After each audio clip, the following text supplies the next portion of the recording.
Finalmente llegó el gran día que los mercados estaban esperando. Este viernes 31 de agosto se realizó el simposio anual de los bancos centrales, donde se esperaba con ansias anuncios por parte del presidente de la FED, Ben Bernanke, de un nuevo paquete de estímulos o de rescate para la economía del país del norte. Bernanke habló. No hubo nuevos anuncios, sino que un reconocimiento de que efectivamente hay preocupación y de que se podrían preparar o que se está preparado para reaccionar. Para hablar de qué podría pasar luego de esto, estamos con Axel Christensen de BlackRock. Axel, muchas gracias por esta entrevista en DFTV. A ver, se habló. Salió sí. Bernanke. Mira, y ¿qué pasó, efectivamente había muchas expectativas, como bien tú dices. Este además es por varios motivos. En primer lugar, porque justamente en este simposio que se hace en una especie de balneario, bueno, no es un balneario, pero un lugar de vacaciones, digamos, en Jackson Hole, en Wyoming. Anteriores habían habido anuncios que anticiparon, de hecho, el segundo quantitative easing. Así que hay muchas expectativas con respecto a esto. Y además se da en un momento que es bastante importante, porque estamos digamos, a los albores ya de una elección presidencial. Y por lo tanto, el espacio para la actuación por parte de la Reserva Federal se acota. Es muy raro que actúe en medio de la campaña. Entonces, muchas expectativas. Y finalmente el señor Bernanke presenta su texto, no hubo una especie de conferencia de prensa, ni mucho menos, y de la lectura del texto se desprende que no cambia prácticamente nada lo que fue la declaración que hizo la Reserva Federal en su última reunión de Comité de Política Monetaria. Pero fue interesante ver que tampoco dejó dudas respecto a que si fuese necesario va a actuar. ¿Y por qué te lo señalo? Porque si tú miras un poco la reacción del mercado, efectivamente el mercado partió subiendo, se conoce el texto de Bernanke y a eso de las 10, media hora después de que el mercado abre, tiende a caer, pero no tanto. O sea, tampoco fue una cosa, no fue una reacción así catastrófica de que... entonces, yo creo que también las expectativas estaban un poco diluidas frente a muchas ocasiones anteriores respecto a, bueno, ahora Bernanke sí iba a anunciar y finalmente no pasaba nada. Axel, pero ¿qué significa que finalmente haya asegurado que el Banco Central está preparado? Se lo ha dicho en reiteradas ocasiones, es decir, se suma de cierta manera las palabras de Mario Draghi, que también ha dicho que el Banco Central Europeo está Pero yo diría que son situaciones distintas, o sea, no, sin en duda. El caso de Europa está preparado para salir al rescate de que hay una crisis financiera, que en Europa, digamos, hay muchos elementos de ello.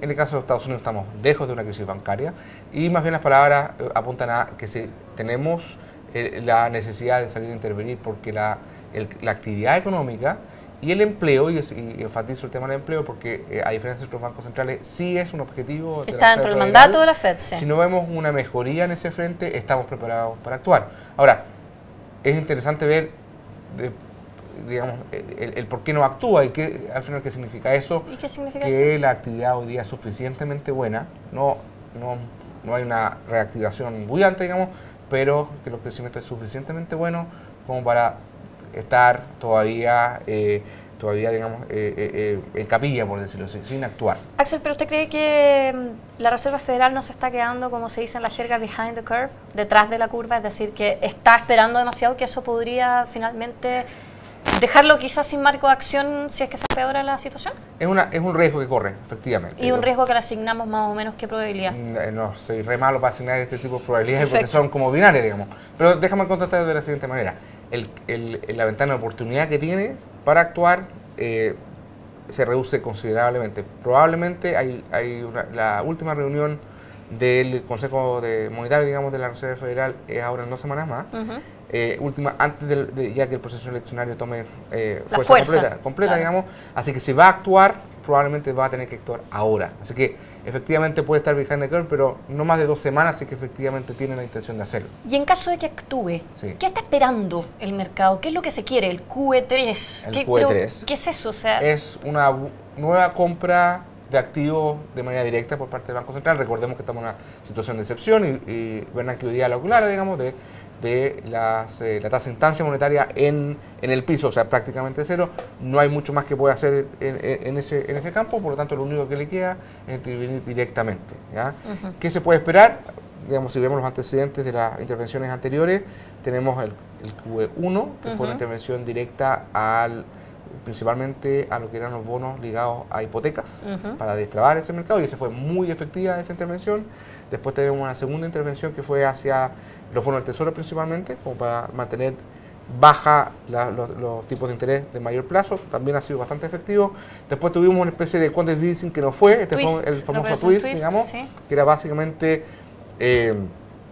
vender en el corto plazo para financiar compras en el largo plazo y mantener lo más plana posible la curva, y ahí se ha especulado con respecto a cuál es el QE3. El QE3, a qué estaría dirigido. Hay algunas personas que piensan que podría de vuelta estar dirigido al mercado inmobiliario, a hipotecas, pero si uno mira las últimas señales del mercado inmobiliario, no hay un repunte vigoroso, pero sí hay una estabilización. Sí. Entonces hay ciertas dudas como respecto a si hay un nuevo QE3 y iría dirigido a ese sector, porque se ve que... ¿Y si no, a quién?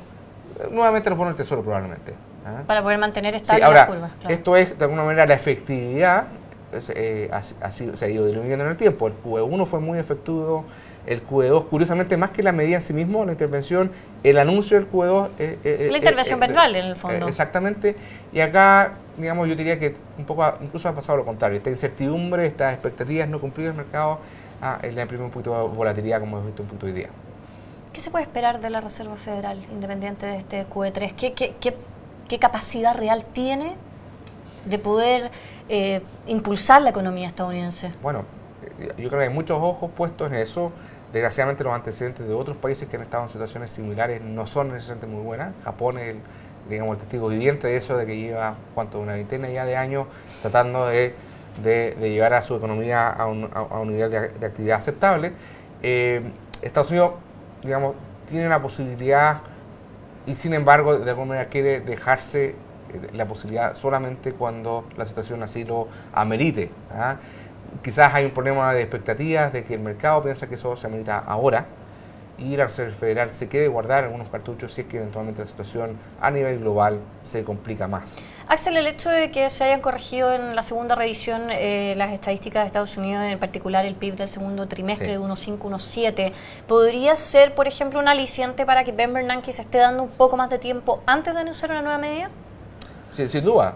Si uno mira otros indicadores también con respecto a ventas minoristas, etcétera, hablamos recién con respecto a una cierta recuperación en el mercado inmobiliario, todo apunta que efectivamente por el lado de la actividad la situación no es tan negativa. Por lo tanto, si uno solamente se centrara en eso, uno diría probablemente Bernanke o la Reserva Federal en general no va a intervenir. ¿Cuál es la variable crítica que no ha mostrado todavía mejoría? El empleo. El empleo sigue estancado, el desempleo en este caso a un nivel del 8%, la actividad económica no es la suficiente para generar la creación de puestos de trabajo suficientemente alta para mover ese indicador hacia abajo, y ya vamos ya, ¿cuánto? 3 años ya, se supone en la recuperación post-crisis, y el empleo, o en este caso el desempleo, no baja. Así que yo creo que el principal punto de presión va a ser ese. Vamos a ver qué tipo de información adicional tenga la Reserva Federal en estas próximas 2 semanas, y después se hace mucho más difícil una intervención.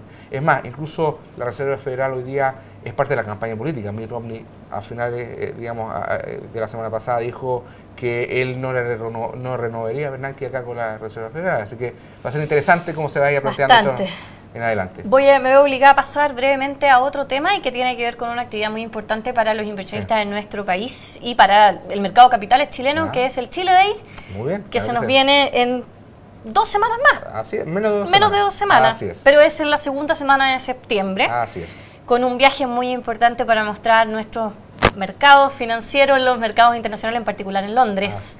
Axel, me gustaría preguntarle por 2 temas que están haciendo ruido en nuestro mercado de capitales local, y que tienen que ver, en un caso, por el caso de Endesa, por el aumento de capital, sí, que ha sido tan bollado el tema de Enersis, y también si es que esta paralización que hizo la Corte Suprema de la Central Castilla también podría ser un tema que podría imprimir cierto nerviosismo en estos inversionistas extranjeros que al final del día se van a buscar a estos eventos.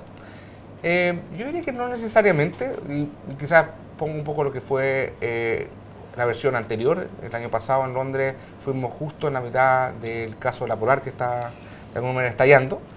Y a ver, yo creo que dos cosas pasaron de alguna manera. Yo rescato las palabras de un portfolio manager que había ahí, decía que lo importante, que cuando hay este tipo de situaciones, el año pasado habrá sido la polar, este año serán las dos situaciones que tú mencionas, no es tan relevante el que exista algún tipo de diferencia o de elemento digamos, de incertidumbre, si tú quieres. Lo importante es ver qué tan rápido se resuelve y de qué manera. ¿Ah?